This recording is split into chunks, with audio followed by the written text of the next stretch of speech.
බලන්නකෝ. මට නයිට් දවසට මේ ගෑණි මට පට්ට විදිහට සලකන්නේ. මොනවාද ඉතින් ඔය හැදුවේ ස්පෙෂල් කෑම?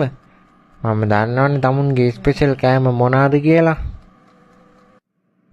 කට්ට කරවලයි පරිප්පු හොද්දකුයි තමයි හැදුවේ.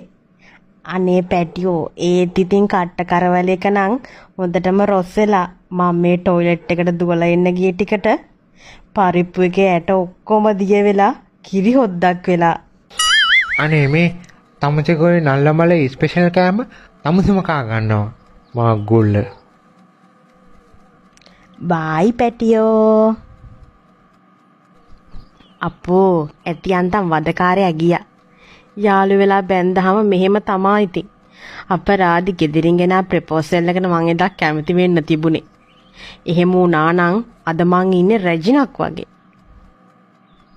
මේ මිනිහා හිරට වැඩක් තියෙනවද? හරියට වැඩක්වත් කරගන්න පණ තියෙන එකක් ඈ. ඒකට ඉතින් අපේ ඇම්ඩ මල්ලි. මතක් වුණ වෙලාවේ කෝල් එකක් ගන්න ඕනේ. හෙලෝ ඇම්ඩ මල්ලි.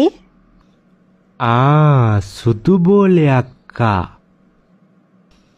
අනේ මම මේ ඔයාව මතක් වෙලා ඇඳට ආවා විතරයි. හනේ මාව මතක් කරන්නේ මොකටද? අපේ ගෙදර එන්නකෝ. බුදු අම්මෝ ඔයාලා ගෙදර එන්න?